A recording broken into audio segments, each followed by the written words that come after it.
Drop दिए थे NEET की प्रिपरेशन के लिए। फर्स्ट ईयर में मैंने सोचा कि मैं सेल्फ स्टडी करूंगा और नीट क्लियर कर लूंगा। मैं बचपन से ही बहुत ज़्यादा हार्ड वर्किंग और डिसिप्लिन इंसान था। रोज सुबह में 5 बजे उठ जाता था, शायद 6 बजे, 7 बजे, 8, मे बी 9। अरे उठ जा भाई उठ जा, अब तो 12 बज गए, कब तक सोएगा, उठ जा। हाँ हाँ, उठ गया उठ गया। देखो यार, सोने में कोई दिक्कत नहीं है, नींद भी बहुत जरूरी होती है, पर उठने के बाद तैयार होके खाना खा के सीधा मैं पढ़ने बैठ जाता था। सीधा मैं पढ़ने के लिए बैठ जाता था। अभी तो नींद आ रही है, दोपहर में वैसे भी पढ़ाई नहीं हो पाती, इसलिए मैं सोच रहा हूँ थोड़ी देर में सो लेता हूँ। दोपहर में वैसे भी कहाँ पढ़ाई हो पाती है, तो दोपहर में सोना ही दोस्तों सही रहता है। पर दोपहर को सो के शाम को पढ़ना बहुत जरूरी होता है। अभी तो दिन निकल गया, मैं सोच रहा हूँ सीधा अब मैं कल से ही पढ़ूंगा। थोड़ा मैं यूट्यूब देख लेता हूँ, थोड़ा मस्ती कर लेता हूँ, आज का दिन एंजॉय कर लेता हूँ, क्योंकि कल से तो पढ़ना ही है पक्का वैसे भी। और ऐसे ही धीरे धीरे एक एक दिन बीतता गया। 15 दिन बीतने के बाद, अरे अब तो पढ़ ले, 15 दिन हो गए, 15 दिन तो चले ही गए हैं। ये महीना तो वैसे भी, ये महीना ही खराब है मुझे लगता है। मैं सीधा आप अगले मंथ से पढ़ूंगा पक्का। ऐसे करते करते पूरा साल बीत गया और मैंने कुछ पढ़ाई नहीं करी। और फिर मेरे कुछ 300 मार्क्स आए 720 में से। फिर मैंने डिसाइड करा कि मैं फिर से ड्रॉप दूंगा, दूसरा ड्रॉप मेरी जिंदगी का।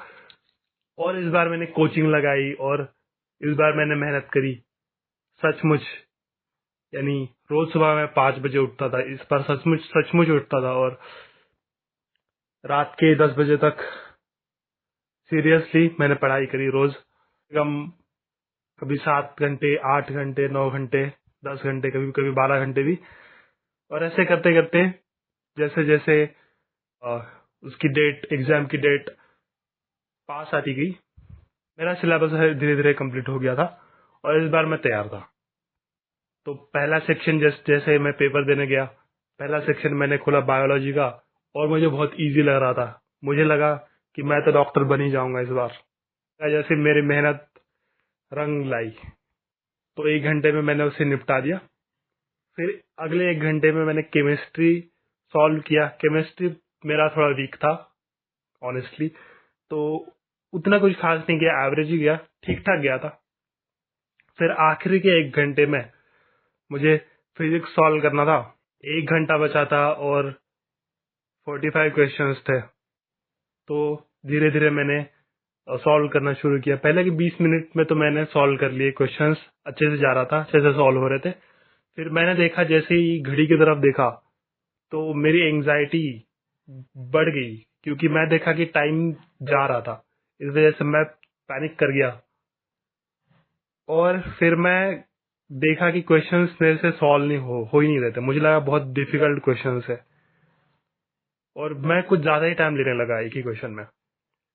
फिर मैं आगे बढ़ा और जैसे ही मैं देखा कि 30 क्वेश्चन सॉल्व हो गए और बस 15 मिनट ही बाकी है, फिर मैं और ज्यादा एंजाइटी में आ गया और ज्यादा पैनिक कर गया और मेरे से फिर क्वेश्चन सॉल्व नहीं हो रहे थे। और ऐसे ही धीरे धीरे करके सारा टाइम चला गया और कुछ 7-8 क्वेश्चंस मेरे से छूट गए। और मुझे याद है अभी भी, मैं एग्जाम सेंटर में बैठा था और मुझे पता था कि अब तो मेरा नहीं होगा। फिर कुछ वही वहीं पर मैं बैठा रहा 20 मिनट तक। मेरे पापा बाहर वेट कर रहे थे और जब मैंने थोड़ा सब शांत होने के बाद, फिर पापा ने पूछा भी कि इतना टाइम कहाँ पर लग गया, और मेरे पास कोई जवाब नहीं था। फिर मैंने जब पापा को बताया कि 7-8 क्वेश्चन ऐसे ही छूट गए, तो वो बहुत नाराज हुए। फिर मैं घर जब जब मैं घर वापस आया और फिर से मैंने जब पेपर देखा, फिर वही क्वेश्चंस जब मैंने देखे, तो मैंने देखा कि वो क्वेश्चंस तो बहुत ही आसान थे। जैसे कि वो क्वेश्चंस तो मैं पहले भी बहुत बार टेस्ट सीरीज में सॉल्व कर चुका था। पहले भी बहुत बार मैं सॉल्व कर चुका था और उस मोमेंट पे मुझसे सॉल्व ही नहीं हुए, क्योंकि मैं बहुत ज़्यादा एंग्जाइटी मुझे हो गई थी या फिर बहुत ज़्यादा पैनिक में कर गया था उस मोमेंट पे। वरना वो क्वेश्चंस बहुत आसान थे। जैसे कि मैंने देखा एक एक क्वेश्चन इसमें ये फॉर्मूला लगेगा, ये ऐसे सॉल्व हो जाएगा, बट उस टाइम नहीं हो पाया। फिर जब मैंने अपना आंसर की चेक करी तो मेरे 456 मार्क्स आ रहे थे, जिसमें कि कुछ गवर्नमेंट कॉलेज तो नहीं मिलने वाला था। और जब मैंने ये बात अपने पापा को बताई, तब उन्होंने जो डिसअपॉइंटमेंट वाला फेस दिया मैं अपनी जिंदगी में कभी नहीं भूल पाऊंगा। अब गवर्नमेंट कॉलेज तो मुश्किल था इस मार्क्स पे। मैं वैसे रिजर्व कैटेगरी से बिलोंग करता हूँ, तो मुझे कम से कम 500 तो चाहिए थे, 480 500 तक चाहिए थे, जो मेरे उतरे भी नहीं आ रहे थे। और मुझे BAMS BBS वगैरह नहीं करना था। मैंने जेई की भी एग्जाम दी थी, जिसमें मेरे कुछ शायद 85% आए थे। मैंने मैथ्स सॉल्व भी नहीं करा था, बिना मैथ्स के ही दिया था। और मुझे उसमें से रिजर्व कैटेगरी में होने की वजह से मुझे सिविल इंजीनियरिंग मिल रहा था NIT रायपुर में। तो मुझे लगा वो मेरे लिए अच्छे करियर ऑप्शन रहेगा, क्योंकि physics, to be honest, physics मेरा एग्जाम खराब गया था, बट फिजिक्स मुझे पसंद है, पढ़ना मुझे पसंद है। इस वजह से मुझे लगा कि सिविल इंजीनियरिंग एक अच्छी करियर चॉइस होगी मेरे लिए, और फिर मैंने वो ज्वाइन कर ली। और अब 4 साल बाद मैं ग्रेजुएट हो चुका हूँ और मेरी नौकरी भी लग चुकी है, तो सब कुछ ठीक जा रहा है। तो ये थी मेरी कहानी। आपको अगर मेरी कहानी पसंद आई हो तो मेरे चैनल को आप सब्सक्राइब करो और लाइक करिए, शेयर करिए और कमेंट करिए इस वीडियो पे। और ऐसे ही और वीडियोस को देखने के लिए कॉलेज के बारे में भी मेरे पास बहुत सारी कहानियां हैं, वो मैं बताऊंगा फ्यूचर में, तो उसके लिए मेरे चैनल को सब्सक्राइब करें।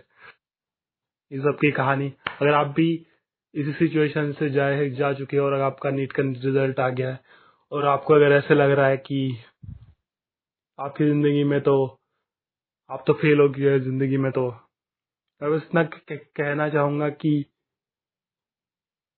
बस आगे बढ़ते रहिए, कि जिंदगी में उतार चढ़ाव तो आते रहते हैं।